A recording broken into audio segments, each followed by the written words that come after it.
Hello everyone, welcome back to our session number 3 on 25th December 2024. What is that I'm trying to explain to you people in this video? I'm trying to explain you people the major difference between your compiled languages and interpreted languages. Compiled and interpreted languages. So whenever you start building or whenever you start programming, ಈ program ಬರೆಯಕ್ಕೆ ಶುರು ಮಾಡಿದಾಗ ನಿಮಗೆ ಒಂದು basic clarity ಇರಬೇಕು. You should have a very basic clarity on programming. ನಾವು ಈ program ಬರೆದ್ರೆ ಏನು ಅಪ್ಲಿಕೇಶನ್ ಬರುತ್ತೆ ಅಥವಾ ಯಾವ ಅಪ್ಲಿಕೇಶನ್ಗೆ ಏನ್ ಮಾಡ್ತಾ ಇದ್ದೀರಾ ಅಂತ ಲ್ಯಾಂಗ್ವೇಜ್ ಅಲ್ಲಿ ಗೊತ್ತಾಗುತ್ತೆ, ಅಥವಾ ಅಪ್ಲಿಕೇಶನ್ ಏನ್ ಮಾಡಬೇಕು ಅನ್ನೋದ್ರ ಮೇಲೆ ಲ್ಯಾಂಗ್ವೇಜ್ ಪಿಕ್ ಮಾಡ್ತೀವಿ. Both are true. ಲ್ಯಾಂಗ್ವೇಜ್ ಮೇಲೆ ಅಪ್ಲಿಕೇಶನ್ ಡಿಸೈಡ್ ಆಗುತ್ತೆ, ಅಪ್ಲಿಕೇಶನ್ ಮೇಲೆ ಲ್ಯಾಂಗ್ವೇಜ್ ಡಿಸೈಡ್ ಆಗುತ್ತೆ. ಸೊ ಅಪ್ಲಿಕೇಶನ್ಸ್ ಅಲ್ಲಿ ಬರೋದು ಫಸ್ಟ್ ಕಮಾಂಡ್ ಲೈನ್ ಅಪ್ಲಿಕೇಶನ್ಸ್, ಆಮೇಲೆ ಡೆಸ್ಕ್ಟಾಪ್ ಆಪ್ಸ್. ಆಯ್ತಾ? ಸೊ ಅಪ್ಲಿಕೇಶನ್ಸ್ ಅಥವಾ ಅಪ್ಲಿಕೇಶನ್ ಏನ್ ಬಿಲ್ಡ್ ಮಾಡ್ತೀವಿ ಅದ್ರ ಮೇಲೆ ಬೇರೆ ಎಲ್ಲ ಡಿಸೈಡ್ ಆಗ್ತಾ ಹೋಗುತ್ತೆ. Okay, so command line applications build ಮಾಡ್ತೀವಿ, ಡೆಸ್ಕ್ಟಾಪ್ ಅಪ್ಲಿಕೇಶನ್ಸ್ ಮಾಡ್ತೀವಿ. ಇವೆರಡು ಔಟ್ಡೇಟೆಡ್ ಇವತ್ತಿನ ದಿನಕ್ಕೆ, but still required to know. ಅದು ಬಿಟ್ರೆ ನೀವು ವೆಬ್ ಸೈಟ್ ಅಥವಾ ವೆಬ್ ಆಪ್ ಕ್ರಿಯೇಟ್ ಮಾಡ್ತೀವಿ. ಕ್ಲೈಂಟ್ ಸರ್ವರ್ ಕಾನ್ಸೆಪ್ಟ್ ಬರುತ್ತಾ, ಕ್ಲೌಡ್ ಬರುತ್ತಾ, ಆಮೇಲೆ ನೋಡೋಣ. ಅದು ಬಿಟ್ರೆ ನೀವು ಮೊಬೈಲ್ ಆಪ್ ಬಿಲ್ಡ್ ಮಾಡ್ತೀರಾ. Last but not the list services build ಮಾಡ್ತೀವಿ. ಆಯ್ತಾ? ಮೈಕ್ರೋ ಸರ್ವಿಸಸ್ ಅಂತ ಬರುತ್ತೆ, ವೆಬ್ ಸರ್ವಿಸಸ್ ಅಂತ ಬರುತ್ತೆ, ಡೆಸ್ಕ್ಟಾಪ್ ಸರ್ವಿಸಸ್ ಬರುತ್ತೆ, ಬ್ಯಾಕ್ ಎಂಡ್ ಸರ್ವಿಸಸ್ ಬರುತ್ತೆ. ಈ ತರ ಮೇಜರ್ ಹೇಳ್ತಾರೆ. ನಮ್ಗೆ ಇಷ್ಟೇನ ಇರೋದು ಸರ್ ಅಂದ್ರೆ ಇಲ್ಲ, ಇನ್ನು ತುಂಬಾ ಸದ್ಯಕ್ಕೆ ಇಷ್ಟ. ಕಮಾಂಡ್ ಲೈನ್ ಅಪ್ಲಿಕೇಶನ್ಸ್ ನಾವು ಮಾಡ್ತಾನೆ ಇಲ್ಲ. C++ ಪ್ರೋಗ್ರಾಮ್ ಅಲ್ಲಿ ಆಲ್ಮೋಸ್ಟ್ ನೀವು ಕಮಾಂಡ್ ಲೈನ್ ಅಪ್ಲಿಕೇಶನ್ಸ್ ಮಾಡ್ತೀರಾ. ಜಾವಾ ಮತ್ತು C# ಅಲ್ಲಿ ಡೆಸ್ಕ್ಟಾಪ್ ಅಪ್ಲಿಕೇಶನ್ ಮಾಡ್ತೀವಿ. ವೆಬ್ ಸೈಟ್ ಅಥವಾ ವೆಬ್ ಆಪ್ಗೆ ನಮಗೆ ಸುಮಾರು ಲ್ಯಾಂಗ್ವೇಜ್ ಬೇಕು. ವೆಬ್ಸೈಟ್ಗೆ HTML, CSS, JavaScript, PHP, Java enterprise edition ಬರಬೇಕು, ಅಥವಾ ASP ಬರುತ್ತೆ, ASP.NET ಬರುತ್ತೆ, ಆ್ಯಂಡ್ ಮೆನಿ ಮೋರ್. ಇದನ್ನ ಯೂಸ್ ಮಾಡ್ಕೊಂಡು ನೀವು ವೆಬ್ಸೈಟ್ ಅಥವಾ ವೆಬ್ ಅಪ್ಲಿಕೇಶನ್ಸ್ ಬಿಲ್ಡ್ ಮಾಡ್ತೀರಾ. ಮೊಬೈಲ್ ಆ್ಯಪ್ಗೆ ತುಂಬಾ ಇದೆ. ನಾನು ನೋಡಿರೋದು, ಕಲ್ತಿರೋದು ಅಥವಾ ಮಾಡಿರೋದು ಜಾವಾ ME ಬರುತ್ತೆ, that is micro edition. Java ME ಈಗ ಆಲ್ಮೋಸ್ಟ್ ನಿಲ್ಲಿಸ್ಬಿಟ್ಟಿದ್ದಾರೆ ಒರಾಕಲ್ ಅವರು, because Java is owned by Oracle. So ಇದಕ್ಕೆ ಮುಂಚೆ ಅದು ಸನ್ ಮೈಕ್ರೋ ಸಿಸ್ಟಮ್ಸ್ ಅಲ್ಲಿ ಇತ್ತು. ಸ್ವಲ್ಪ ಹಿಸ್ಟ್ರಿ ತಿಳ್ಕೊಳ್ಳಿ. ಒರಾಕಲ್ ಅವರು ಜಾವಾ ME ನಿಲ್ಲಿಸ್ಬಿಟ್ರು ಬಿಕಾಸ್ ಗೂಗಲ್ ಅವರು ಆಂಡ್ರಾಯ್ಡ್ ತಂದ ಮೇಲೆ. ಆಯ್ತಾ? ಅದಲ್ಲದೆ ಸ್ಮಾರ್ಟ್ ಡಿವೈಸ್ ಅಪ್ಲಿಕೇಶನ್ಸ್ ಬರುತ್ತೆ. ಸ್ಮಾರ್ಟ್ ಡಿವೈಸ್ ಅಲ್ಲಿ ಹ್ಯಾಂಡ್ ಹೆಲ್ಡ್ ಬರುತ್ತೆ. ಒಂದು ಮುಂಚೆ ಪೇಜರ್ ಬರ್ತಾ ಇತ್ತು, ಈಗ ಯಾರು ಯೂಸ್ ಮಾಡ್ತಲ್ಲ, ಬಟ್ ಹ್ಯಾಂಡ್ ಹೆಲ್ಡ್ ಡಿವೈಸಸ್ ಬರುತ್ತೆ. ಆ್ಯಂಡ್ ನಿಮ್ಮ ಸ್ಮಾರ್ಟ್ ಡಿವೈಸಸ್ ಯಾವ್ದಾದ್ರು ಬರುತ್ತೆ ಅಂದರೆ ವಾಷಿಂಗ್ ಮಿಷಿನು, ಮೈಕ್ರೋವೇವ್ ಓವನ್ನು, ಇವೆಲ್ಲನೂ ಸ್ಮಾರ್ಟ್ ಡಿವೈಸ್ ಬರುತ್ತೆ. ನೀವಲ್ಲಿ ಟೈಮರ್ ಸೆಟ್ ಮಾಡ್ತೀರಾ, ಟೈಮರ್ ಕ್ಲಿಕ್ ಆಗುತ್ತೆ. ಅಥವಾ ನೀವು ಸಿಗ್ನಲ್ಸ್ ಅಲ್ಲಿ ನಿಂತ್ಕೊಂಡಾಗ ಟೈಮರ್ ಅಪ್ ಆಗೋದು, ಡೌನ್ ಆಗೋದು 1 ನಿಮಿಷ ಆದ್ಮೇಲೆ, ಇವೆಲ್ಲಾನು ಸ್ಮಾರ್ಟ್ ಡಿವೈಸ್ ಅಪ್ಲಿಕೇಶನ್ ಬರುತ್ತೆ. ಕಂಪ್ಲೀಟ್ಲಿ ಸ್ಮಾರ್ಟ್ ಅನ್ನಲ್ಲ, ಬಟ್ ಸ್ಮಾರ್ಟ್ ಡಿವೈಸ್ ಅಪ್ಲಿಕೇಶನ್ಸ್ಗೂ ಪ್ರೋಗ್ರಾಮ್ ಬರೀಬೇಕು, ಅಥವಾ ಡಿವೈಸ್ ಪ್ರೋಗ್ರಾಮಿಂಗ್ ಅಂತಾನು ಕರೀತಾರೆ ಕೆಲವರು. ಅವಾಗ ಜಾವಾ ಬರ್ತಾ ಇತ್ತು. ಈಗ ಸುಮಾರು ಲ್ಯಾಂಗ್ವೇಜ್ ಬಂದಿದೆ. ಹ್ಯಾಂಡ್ ಹೆಲ್ಡ್ ಡಿವೈಸಸ್ ಬರುತ್ತೆ, ನಿಮ್ಮ ಮೈಕ್ರೋವೇವ್ ಓವನ್ ಬರುತ್ತೆ, ಆಮೇಲೆ ವಾಷಿಂಗ್ ಮಿಷಿನ್ ಬರುತ್ತೆ. ಸೊ ಎಲ್ಲ ಅಪ್ಗ್ರೇಡ್ ಆಗಿಬಿಟ್ಟಿದ್ದಾರೆ.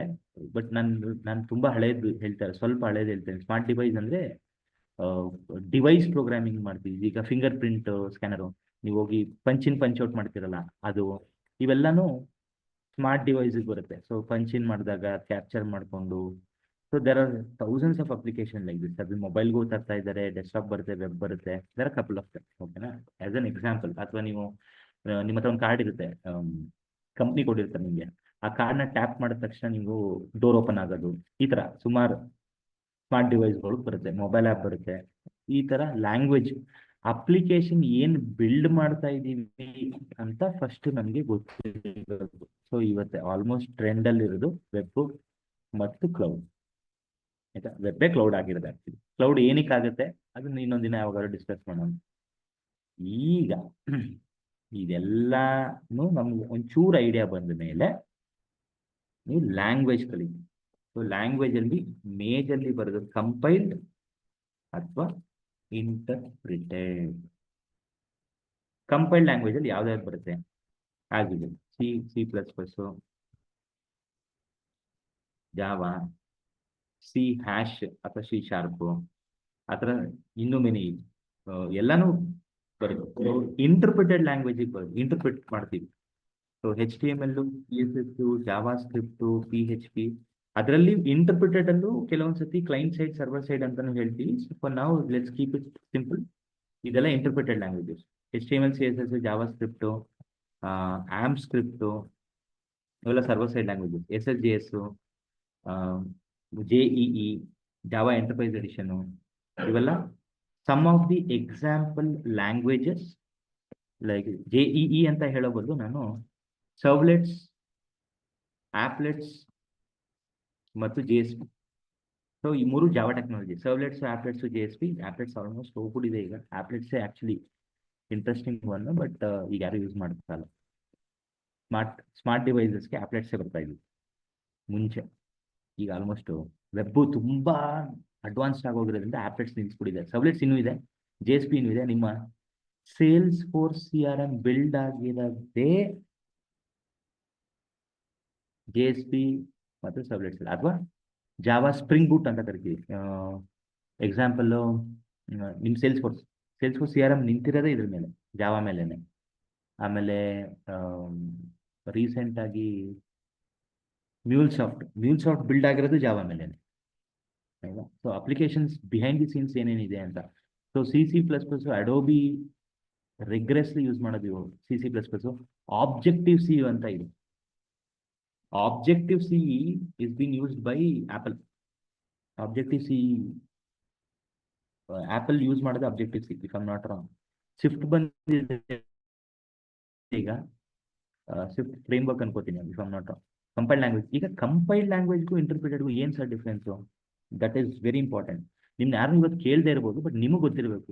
ಯಾಕಂದ್ರೆ ನಾವು ಪ್ರೋಗ್ರಾಮ್ ಬರೆದು ರನ್ ಆಗೋದು ಹೆಂಗೆ, ಬಿಹೈಂಡ್ ದಿ ಸೀನ್ಸ್ ಏನಾಗುತ್ತೆ ಅನ್ನೋ ಒಂದು ಫೇರ್ ಇನಫ್ ಐಡಿಯಾ ಇದ್ರೆ, it would be good to understand compiled and interpreted languages.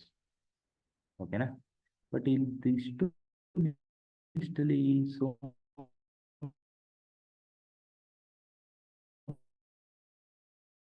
ಯಾರೋ ಗೊತ್ತಿಲ್ವಲ್ಲ, ತೊಂದರೆ ಇಲ್ಲ. ಈ ಕಂಪೈಲ್ಡ್ ಲ್ಯಾಂಗ್ವೇಜ್ ಇದು ಹೆಂಗ್ ಕೆಲಸ, that is important to know and understand. Okay na? So let me draw something which will be helping you people. Simple agi ಈ ತಿಳ್ಕೊಂಡು compiled ಮತ್ತೆ ಇಂಟರ್ಪ್ರಿಟೆಡ್. ಬಿಕಾಸ್ ನಾವು ಜಾವಾ ಸ್ಕ್ರಿಪ್ಟ್ ಯೂಸ್ ಮಾಡೋದು ಜಾಸ್ತಿ, PHP ಯೂಸ್ ಮಾಡ್ತಾ ಇರ್ತೀವಿ, ಆಮ್ ಸ್ಕ್ರಿಪ್ಟ್, SSJ. ನೀವು ಇದನ್ನ ಸ್ಕ್ರಿಪ್ಟಿಂಗ್ ಲ್ಯಾಂಗ್ವೇಜಸ್ ಅಂತ ಕರೀತೀವಿ, ಆಯ್ತಾ? ಸ್ಕ್ರಿಪ್ಟಿಂಗ್ ಲ್ಯಾಂಗ್ವೇಜ್ ಅನ್ಬಿಟ್ಟು ಇಂಟರ್ಪ್ರಿಟೆಡ್ ಅಂತ ಇದ್ದೀರಾ. Compiled and interpreted conversion process, ಆಯ್ತಾ? Let's keep it very simple, ಆಯ್ತಾ? ಈಗ ಯು ಮೈಟ್ ನಾಟ್ ನೋ, ಗೊತ್ತಿರುತ್ತೆ ಎಲ್ಲರಿಗೂ. ಕಂಪ್ಯೂಟರ್ಗೆ ಗೊತ್ತಿರೋದು ಒಂದೇ language, binary, zeros and once. ಇಷ್ಟು ಬಿಟ್ಟು ಇವತ್ತಿಗೂ ಕಂಪ್ಯೂಟರ್ಗೆ ಬೇರೆ ಯಾವ ಲ್ಯಾಂಗ್ವೇಜು ಗೊತ್ತಿಲ್ಲ. ನಮಗೆ ಕನ್ನಡ, ಇಂಗ್ಲಿಷ್, ಹಿಂದಿ ಹೆಂಗೆ ಗೊತ್ತು, ಕಂಪ್ಯೂಟರ್ ಗೊತ್ತಿರೋದು ಇದೊಂದೇ ಲ್ಯಾಂಗ್ವೇಜ್. ಈ ಲ್ಯಾಂಗ್ವೇಜ್ಗೆ ಕನ್ವರ್ಟ್ ಆಗಲೇಬೇಕು. ನೀವು ಯಾವ್ದಾದ್ರು ಪ್ರೋಗ್ರಾಮ್ ಬರೀರಿ, ಏನಾದ್ರು ಅಪ್ಲಿಕೇಶನ್ ಮಾಡ್ಕೊಳ್ಳಿ, ಮರ್ತೋಗಿದ್ರು ನೆನಪಿಸ್ಕೊಳ್ಳಿ, ಝೀರೋಸ್ ಆ್ಯಂಡ್ ಒನ್ಸ್ ಬರಲೇಬೇಕು. ಸೊ ನೀವು ಇದೇ ಲ್ಯಾಂಗ್ವೇಜ್ ಕಲಿಬೇಕಾಗ್ತದೆ. This is the language which you people have to learn. ಯಾಕೆ ಕಲಿತಲ್ಲ ಅಂದ್ರೆ ಹ್ಯೂಮನ್ ಬೀಯಿಂಗ್ಗೆ ಇರೋ ಲಿಮಿಟೇಷನ್. ಈ ಲ್ಯಾಂಗ್ವೇಜ್ನ ನೀವು ಕಲಿದಿರೋದಕ್ಕೆ ಕಾರಣ ನಮಗೆ ಇದನ್ನ ಬರೆದ್ರೆ ನಮ್ಗೆ ಅರ್ಥ ಆಗುತ್ತೆ, ಕಂಪ್ಯೂಟರ್ಗೆ ಅರ್ಥ ಆಗುತ್ತೆ. ಸೊ ನಾವು ಈ ಲ್ಯಾಂಗ್ವೇಜ್ ಕಲಿಯೋಕ್ಕಾಗಲ್ಲ. ಒಂದು, ಮೆಮೊರಿ, ನಮ್ಮ ತಲೆಯಲ್ಲಿ ಇದನ್ನೆಲ್ಲ ನೆನ್ಪಿಟ್ಕೊಳಕ್ಕಾಗಲ್ಲ. ಎರಡನೇದು, ಪ್ರೊಸೆಸಿಂಗ್ ಸ್ಪೀಡ್ ನಮ್ದು ಕಡಿಮೆ. ಬರೀ ಝೀರೋಸ್ ಆ್ಯಂಡ್ ಒನ್ಸ್ ಇತ್ತು ಅನ್ಕೊಳ್ಳಿ, ಈ ಥರ ಪೇಜ್ಗಳಿಗೆ ಆಗಲ್ಲ, ನಮ್ಗೆ ನೆನ್ಪಿಟ್ಕೊಳಕ್ಕೂ ಆಗಲ್ಲ. ಇದರ ಅರ್ಥ ಏನು, ಇದರ ಅರ್ಥ ಏನು, ಇದರ ಅರ್ಥ ಏನು ಗೊತ್ತಾಗಲ್ಲ. ಅಥವಾ ಸಿಂಪಲ್ ಹೇಳ್ತೀನಿ, ಒಂದು ಬ್ಯಾಂಕ್ ಅಕೌಂಟ್ ಕೊಡ್ತೀನಿ ನಾನು, ಈ ಥರ ನೀವು ಎಷ್ಟು ಝೀರೋ ಇದೆ ಅಂತ ಲೆಕ್ಕ ಹಾಕೋದಕ್ಕೇನೆ ಝೂಮ್ ಮಾಡ್ತೀರಾ. ಅಥವಾ 1, 2 ಅಂತ ಲೆಕ್ಕ ಹಾಕ್ತೀರಾ. So we have a limitation. Human being ಅಲ್ಲಿರೋ ಲಿಮಿಟೇಷನ್ ಇಂದಾಗಿ ಏನ್ ಮಾಡ್ತೀವಿ, ನಾವು ಇದನ್ನು ಕಲಿಯಲ್ಲ. ಸೊ ಬೈನರಿ ಲ್ಯಾಂಗ್ವೇಜ್ ಬರುತ್ತೆ, ಇದನ್ನ ನಾವು ಕಲಿಯಲ್ಲ. ಆಯ್ತಾ. ಇಂಟರ್ಮೀಡಿಯೇಟ್ ಲ್ಯಾಂಗ್ವೇಜ್ ಬರುತ್ತೆ, ಅದಾದ್ಮೇಲೆ ಬರೋದು ಹೈ ಲೆವೆಲ್ ಲ್ಯಾಂಗ್ವೇಜ್ ಬರುತ್ತೆ. ಇದನ್ನೇ ನೀವು ಕಲಿತಾರೆ. HLL ಹೈ ಲೆವೆಲ್ ಲ್ಯಾಂಗ್ವೇಜ್, ಮನುಷ್ಯನಿಗೆ ಅರ್ಥ ಆಗುವಂತ ಲ್ಯಾಂಗ್ವೇಜ್ ಇದು. ಅದರಲ್ಲಿ ಬರೋದು C++, ಕೋಬಾಲು, ಪರ್ಲು, PHP ಎಲ್ಲ ಬರುತ್ತೆ. ನಾನು ಕಂಪೈಲ್ಡ್ ಹೇಳ್ತಲ್ಲ, ಸಿಂಪಲ್ ಆಗಿ. ಸೊ ಬೈನರಿ ಲ್ಯಾಂಗ್ವೇಜ್ ಇದೆ, HLL ಇದೆ, ಇನ್ನೂ ಒಂದಿದೆ ವಿಚ್ ಐ ಫಾರ್ಗಾಟ್. ಆಕ್ಚುಲಿ ನಾರ್ತ್ ಬರುತ್ತೆ, but majorly binary language HL ಮರ್ತೋಗಿದೆ. ತುಂಬಾ ವರ್ಷ ಆಯ್ತು ನಾನು ಅವನ್ನೆಲ್ಲ ಹೇಳಕ್ ಶುರು ಮಾಡಿ. ಅಥವಾ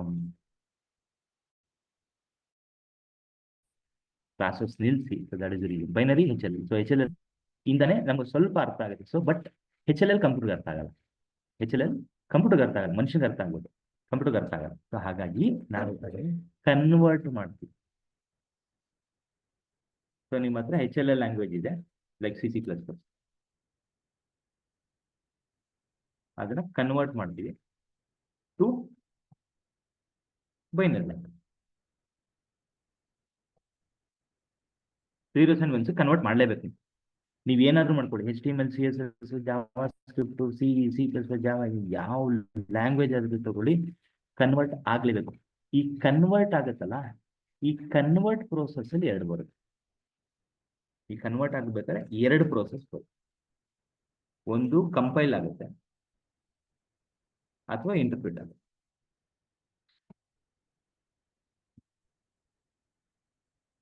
ಕನ್ವರ್ಟ್ ಆಗುತ್ತೆ ಅಥವಾ ಇಂಟರ್ಪ್ರಿಟ್ ಆಗುತ್ತೆ.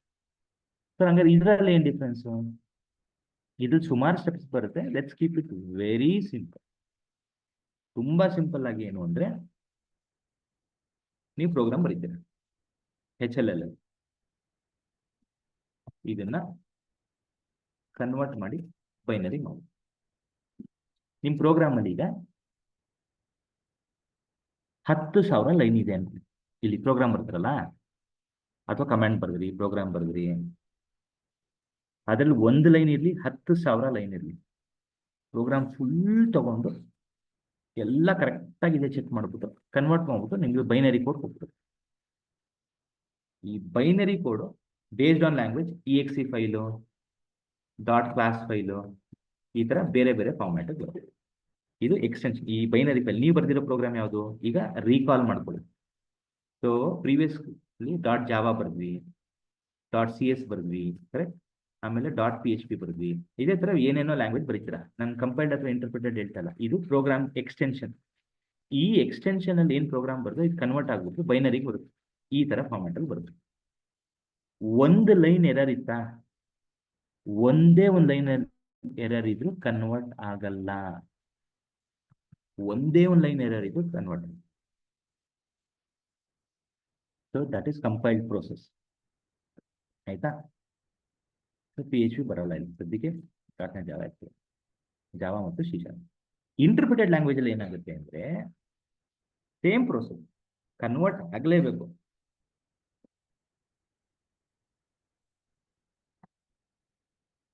ಇದು ಲೈನ್ ಬೈ ಲೈನ್. ಇಂಟರ್ಪ್ರಿಟಲ್ ಏನ್ ಮಾಡುತ್ತೆ ಅಂದ್ರೆ, ಫಸ್ಟ್ ಒಂದು ಲೈನ್ ಎತ್ಕೊಳ್ಳುತ್ತೆ, ಕನ್ವರ್ಟ್ ಮಾಡುತ್ತೆ, ಎಕ್ಸಿಕ್ಯೂಟಿವ್ ಮಾಡುತ್ತೆ. ನೀವು ಬೈನರಿ ಕೋಡ್ ಬಂದ್ಮೇಲೆ ಎಕ್ಸಿಕ್ಯೂಟ್ ಮಾಡ್ಬೇಕು. ನೀವು ಎಕ್ಸಿಕ್ಯೂಟ್ ಅಥವಾ ರನ್ ಮಾಡ್ತೀವಿ ಎಲ್ಲಿ, ಕಂಪೈಲ್ ಲ್ಯಾಂಗ್ವೇಜ್ ಅಲ್ಲಿ, C++, ಜಾವಲ್ಲಿ. ಅದೇ ರೀತಿ HTML, CSS, JavaScript, PHP interpreted list ಬರುತ್ತೆ. ಏನಾಗುತ್ತೆ ಈ ಪ್ರೋಸೆಸ್ ಅಲ್ಲಿ ಅಂದ್ರೆ, ಬೈನರಿ ಕೋಡ್ ಬರುತ್ತೆ, ಬೈನರಿ ಕೋಡ್ ಪಕ್ಕ ಬರುತ್ತೆ, ಬಟ್ ಆದ್ರೆ ಫಸ್ಟ್ ಲೈನ್ ಆಫ್ ಕೋಡ್ ಎತ್ಕೊಳ್ಳುತ್ತೆ, ಕನ್ವರ್ಟ್ ಮಾಡುತ್ತೆ, ಎಕ್ಸಿಕ್ಯೂಟಿವ್ ಮಾಡುತ್ತೆ. ಆಯ್ತಾ. ಫಸ್ಟ್ ಲೈನ್ ಎತ್ಕೊಳ್ಳುತ್ತೆ, ಕನ್ವರ್ಟ್, ಎಕ್ಸಿಕ್ಯೂಟ್. ಸೆಕೆಂಡ್ ಲೈನ್ ಎತ್ಕೊಳ್ಳುತ್ತೆ, ಕನ್ವರ್ಟ್, ಎಕ್ಸಿಕ್ಯೂಟ್. ಥರ್ಡ್ ಲೈನ್ ಎತ್ಕೊಳ್ಳುತ್ತೆ, ಎರರ್. ಅಲ್ಲಿಂದ ಮುಂದೆ ರನ್ ಆಗಲ್ಲ, ಅಲ್ಲಿಂದ ಮುಂದೆ ಕನ್ವರ್ಟು ಆಗಲ್ಲ, ರನ್ ಆಗಲ್ಲ. ಸರ್ 4th ಲೈನ್ ಕರೆಕ್ಟ್ ಆಗಿದೆಯಲ್ಲ, ಆಗಲ್ಲ. First line convert, execute. Second line convert, execute. Third line convert, execute. 4th line error. ಅಲ್ಲಿಂದ ಮುಂದಕ್ಕೆ 10,000 ಲೈನ್ ಇದ್ರು ರನ್ ಆಗಲ್ಲ. ಅದಕ್ಕೆ ಮೇಜಲ್ಲಿ ಬರೋದು HTML, CSS, JavaScript. You should know this. Interpreted language ಹೆಂಗ್ ವರ್ಕ್ ಆಗುತ್ತೆ, ಕಂಪೈಲ್ಡ್ ಲ್ಯಾಂಗ್ವೇಜ್ ಹೆಂಗ್ ವರ್ಕ್ ಆಗುತ್ತೆ. So with this I be stopping here. ಈ ಪ್ರೋಸೆಸ್ ಗೊತ್ತಿರಬೇಕಷ್ಟೇ ನಿಮಗೆ. ಸೊ ಕನ್ವರ್ಟ್ ಎಕ್ಸಿಕ್ಯೂಟ್ ಮಾಡ್ಬೇಕಾದ್ರೆ ಫೈಲ್ಗೂ ಬರುತ್ತಾ ಬರಲ್ವಾ ಅನ್ನೋದು ಫೈಲ್ ಬರುತ್ತಾ ಬರಲ್ವಾ ಅನ್ನೋದು ಇಂಪಾರ್ಟೆಂಟ್. ಸೊ ಕಂಪೈಲ್ಡ್ ಲ್ಯಾಂಗ್ವೇಜ್ ಅಲ್ಲಿ ನೀವು ಪ್ರೋಗ್ರಾಮ್ ಬರೆದು ಸೇವ್ ಮಾಡಿ ಕಂಪೈಲ್ ಮಾಡಿದಾಗ ನಿಮಗೆ ಎಕ್ಸಿಕ್ಯೂಟ್ ಮಾಡಕ್ಕೆ ಒಂದು ಫೈಲ್ ಬರುತ್ತೆ. ಜಾವಾ ಕಂಪೈಲು ಮಾಡುತ್ತೆ, ಇಂಟರ್ಪ್ರಿಟ್ ಮಾಡುತ್ತೆ. ಅದಕ್ಕೆ Java is a compiled and interpret. ಇದೊಂದು ಸ್ವಲ್ಪ ವಿಚಿತ್ರ ಅನ್ಸ್ಬೋದು ನಿಮಗೆ, but that is true. Java is a blended concept of compiled and interpreted. ಯಾಕೆ ಅಂದ್ರೆ ಕಂಪೈಲರ್ ಅಲ್ಲಿ 6 ಸ್ಟೆಪ್ ಬರುತ್ತೆ, ಆಯ್ತಾ? ಕಂಪೈಲರ್ ಅಲ್ಲಿ 6 ಸ್ಟೆಪ್ ಬರುತ್ತೆ. ಇದು ಕಂಪೈಲರ್ ಡಿಸೈನ್ ಅಂತ ನನ್ನ ಪ್ರೋಗ್ರಾಮ್ ಇದೆ, ಅದು ಸಬ್ಜೆಕ್ಟ್ ಇರುತ್ತೆ ಕಂಪ್ಯೂಟರ್ ಸೈನ್ಸ್ ಬಗ್ಗೆ. ಕಂಪೈಲರ್ ಅಲ್ಲಿ ಈ 6 ಫೇಸ್ ಬರುತ್ತೆ. ಕಂಪೈಲರ್ ನೋಡ್ಕೊಳ್ಳಿ, ಇಂಟರ್ಪ್ರಿಟೆಡ್ ನಿಮ್ಗೆ ಹೆಂಗ್ ಗೊತ್ತು, ಹೆಂಗ್ ವರ್ಕ್ ಆಗುತ್ತೆ ಅಂತ. ಸೊ 6 ಸ್ಟೆಪ್ ಇದೆ, if I am not wrong. ಒಂದು ಲೆಕ್ಸಿಕಲ್ ಅನಾಲಿಸಿಸ್, ಸಿಂಟ್ಯಾಕ್ಸ್ ಆಪ್ಟಿಮೈಸೇಷನ್ ಮತ್ತೆ ಕೋಡ್ ಜನರೇಷನ್ ಆಗುತ್ತೆ. ಇದು 6 ಸ್ಟೆಪ್. ಯಾರು ಮಾಡೋದು? ಕಂಪೈಲರ್ ಮಾಡೋದು. Compiler, whatever compiler is doing, Java programmers, that is father of Java, James Gosling and his team decided that ನಾವು ಎರಡೂ blend ಮಾಡಬೇಕಾಗುತ್ತೆ ಅಂತ ಏನೋ ಐಡಿಯಾ ಬಂತು. They did it, that's fine. Compiled language ನ ಸ್ವಲ್ಪ ಚಿಕ್ಕದು ಮಾಡಿ lexical analysis, syntax analysis, semantic analysis, intermediate code generation. Java language compiled and interpreted language.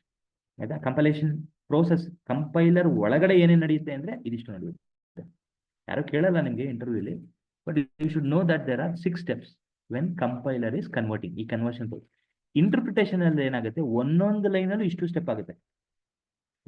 First line code ಎತ್ಕೊಳ್ಳುತ್ತೆ, ಇದನ್ನೆಲ್ಲ ಮಾಡ್ಬಿಟ್ಟು ಕೋಡ್ನ ಎಕ್ಸಿಕ್ಯೂಟಿವ್ ಮಾಡ್ಬಿಡುತ್ತೆ, ನಿಮಗೆ ಜನರೇಟೆಡ್ ಫೈಲ್ ಬರೋದು. ನಿಮಗೆ ಯಾವ ಫೈಲು ಜನರೇಟ್ ಆಗಲ್ಲ. ಇದನ್ನ ಅರ್ಥ ಮಾಡ್ಕೊಳ್ಳೋಕ್ಕೆ ನಾನು ಕಂಪೈಲ್ಡ್ ಲ್ಯಾಂಗ್ವೇಜ್ ಒಂದು ಸ್ಕ್ರೀನ್ ತೋರಿಸ್ತೀನಿ, ಆಯ್ತಾ? ಒಂದೇ ಒಂದು ಸ್ಕ್ರೀನ್ ತೋರಿಸ್ತೀನಿ. So what I'll be doing, same ನಮ್ಮ ಪ್ರೋಗ್ರಾಮ್ ಎಲ್ಲೆಲ್ಲಿ ಸೇವ್ ಮಾಡಿದ್ದೀನಿ ಅದಕ್ಕೆಲ್ಲ ಹೋಗ್ತೀನಿ. So this is my web development, ಆಯ್ತಾ? ಇಲ್ಲೊಂದು ಸಬ್ ಪ್ರೋಗ್ರಾಮ್ ಫೋಲ್ಡರ್ ಮಾಡ್ತೀನಿ. ಬರೀ ಕಂಪೈಲ್ಡ್ ಲ್ಯಾಂಗ್ವೇಜ್ ಹೇಳ್ತೀನಿ, ಇಂಟರ್ಪ್ರಿಟೆಡ್ ಲ್ಯಾಂಗ್ವೇಜ್ಗೆ ನೀವು ಅದನ್ನ ಕನ್ವರ್ಟ್ ಮಾಡ್ಕೊಳ್ಳಿ. ಸೊ ಅಲ್ಲಿ ಪಿಕ್ ದಿಸ್, ಪೇಸ್ಟ್ ಮಾಡ್ಕೊತೀನಿ, ಅಲ್ಲಿ ಪಿಕ್ ದಿಸ್, ಆಯ್ತಾ? ಸೊ ಪ್ರೋಗ್ರಾಮ್ಸ್ ಒಳಗಡೆ ಬರ್ತೀನಿ. ಸೊ ಇದು ನನ್ನ ಸೋರ್ಸ್ ಫೈಲ್, ಇದು ಡಾಟ್ ಕ್ಲಾಸ್ ಫೈಲ್, ಇದು ಬೇಡ. ಇದು ಸೋರ್ಸ್ ಫೈಲ್, ಇದು ಸೋರ್ಸ್ ಫೈಲ್, ಇದು ಡಾಟ್ ಕ್ಲಾಸ್ ಫೈಲ್ ಬೇಡ. ಹೀಗಂತ 3 ಪ್ರೋಗ್ರಾಮ್ ಇದೆ, ಆಯ್ತಾ? ನನಗೆ ಹೇಳ್ತಾ ಇರೋದು, ತೋರಿಸ್ತಾ ಇರೋದು ಬರೀ ಕಂಪೈಲ್ಡ್ ಲ್ಯಾಂಗ್ವೇಜ್, ಆಯ್ತಾ? ಪ್ಯೂರ್ಲಿ ಕಂಪ್ಯೂಟರ್ ಅಲ್ಲಿ ಲ್ಯಾಂಗ್ವೇಜ್ ಹೆಂಗ್ ವರ್ಕ್ ಆಗುತ್ತೆ ಅಂತ ಹೇಳ್ತಾ ಇದ್ದೀನಿ. So Java ತಗೊಂಬೋಣ. ಸೊ ಈ ಪಾಠಕ್ಕೆ ಬರ್ಬೇಕು. ನಾನು ಮತ್ತೆ ಜಾವಾ .NET 2 ರೆಡಿ ಇದೆ. ಸೊ ಕಮೆಂಟ್ ಪಾಯಿಂಟ್ ಬರ್ತೀನಿ. ಸಿಡಿ ನೀವು ಎಲ್ಲಿ ಪ್ರೋಗ್ರಾಮ್ ಬರ್ತೀವಿ ಅಲ್ಲಿ. ಈಗ ನಾನು ಸ್ಕ್ರೀನ್ ಗಮನಿಸಿ, ಬ್ಯಾಕ್ ಹ್ಯಾಂಡ್ ಅಲ್ಲೂ ಗಮನಿಸಿ, ಇಲ್ಲೂ ಗಮನಿಸಿ. ಈಗ ನಾನು ಫಸ್ಟ್ ಕಂಪೈಲ್ ಮಾಡಬೇಕು. ಜಾವಾ ಸಿ ABCD.ಜಾವಾ. ಈಗೇನಾಗುತ್ತೆ, ಸಕ್ಸಸ್ ಆಯಿತು. ಈಗ ಒಂದು ಫೈಲ್ ಬಂತು ನೋಡಿ ಇಲ್ಲಿ, ಇದನ್ನ ಡಾಟ್ ಕ್ಲಾಸ್ ಫೈಲ್ ಅಂತ ಕರಿತೀವಿ, ಆಯ್ತಾ? ಈ ಡಾಟ್ ಕ್ಲಾಸ್ ಫೈಲ್ ಇಲ್ಲೇ ನೋಡಿ, ಗೊತ್ತಾಗುತ್ತೆ, ಕ್ಲಾಸ್ ಫೈಲ್ ಇದೆ. ಜಾವಾಲ್ ಏನಾಗುತ್ತೆ ಅಂದ್ರೆ, ಅದು ಹೇಳ್ದಂಗೆ 4 ಸ್ಟೆಪ್ ಇಂಟರ್ಮೀಡಿಯೇಟ್ ಕೋಡ್ ಜನರೇಷನ್ ನಿಲ್ಲಿಸ್ಬಿಡುತ್ತೆ. ಆಮೇಲೆ ನೀವು ಇಂಟರ್ಪ್ರಿಟ್ ಮಾಡ್ತೀರಿ. ಇದೊಂದು ಕಮಾಂಡ್ ಇದೆ, ಪೇರ್, ಈ ಹೆಸರು ಹೇಳ್ಬೇಕು ನೀವು, ಹೆಲೋ. ನೆಕ್ಸ್ಟ್ ಸೆಷನ್ ಅಲ್ಲಿ ನಾನು ಜಾವಾ ಮೇಲೆ ಹೇಳ್ತೀನಿ, ಬಟ್ ತಿಳ್ಕೊಳ್ಳಿ ಅಂತ ಅಷ್ಟೇ. ಹೆಲೋ ವರ್ಲ್ಡ್ ಬಂತ? Okay, done. ಈಗ compiler, C# compiler, file name xyz.cs file ಕೊಡ್ತೀನಿ. ಇದು ಕಂಪೈಲೇಷನ್ ಆದ್ರೆ ಸಕ್ಸಸ್ಫುಲಿ ಕ್ಲಿಯರ್ ಮಾಡೋಣ. CSC space xyz.cs file. ಇದು ಕಂಪೈಲೇಷನ್ ಆದ್ರೆ ಒಂದು ಅಪ್ಲಿಕೇಶನ್ ಫೈಲ್ ಬರುತ್ತೆ. ಇದು ಬೈನರಿ ಕೋಡ್. ಏನಾಯ್ತು? ಓಕೆ, ಪಾತ್ ಇಲ್ಲ ಅಂತ ಹೇಳ್ತಾರೆ.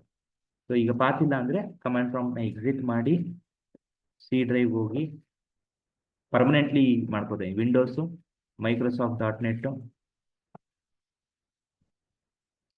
ಫ್ರೇಮ್ ವರ್ಕ್ ವರ್ಷನ್ 4 ಈ ಪಾತ್ನ ಕಾಪಿ ಮಾಡಬೇಕು. ಬಿಕಾಸ್ ಆ ಕಂಪೈಲರ್ ಬೇಕು ನನಗೆ. Compiler it self is a language, ಆಯ್ತಾ? ಅಷ್ಟು ಡೀಪಾಗಿ ಹೋಗೋದು ಬೇಡ ಸದ್ಯಕ್ಕೆ ಇವತ್ತಿಗೆ. ಇದು ಬೇಕು ಅಂತ ತೆಗೆದುಕೊಡಿ. This P C right click properties, ಇಲ್ಲಿ environmental variables,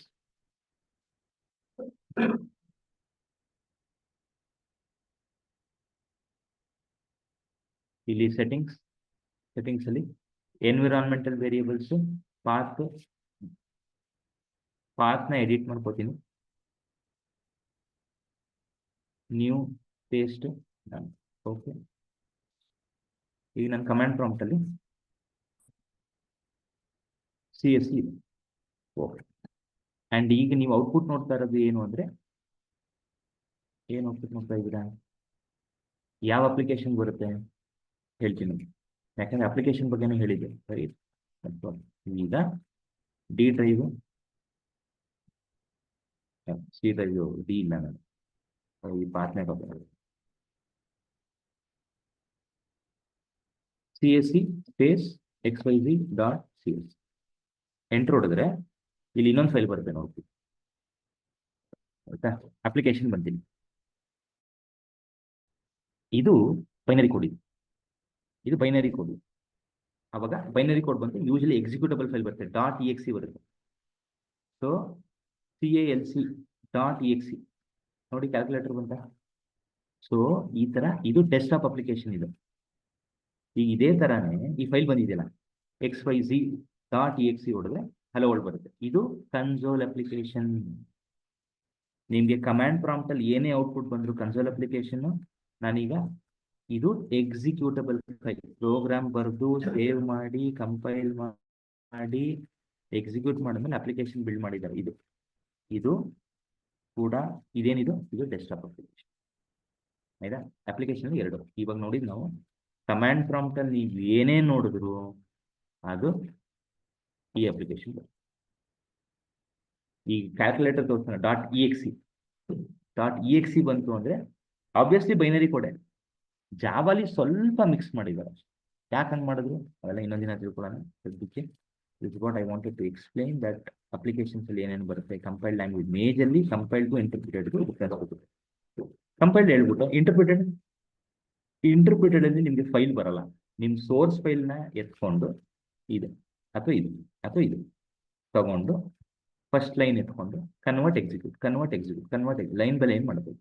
line by line convert to binary and execute ಆಗುತ್ತೆ.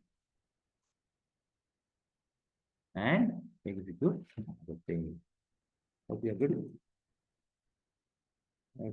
ಡೌಟ್ ಇದೆ ಕ್ಲಾರಿಫೈ ಮಾಡ್ಕೊಳ್ಳಿ.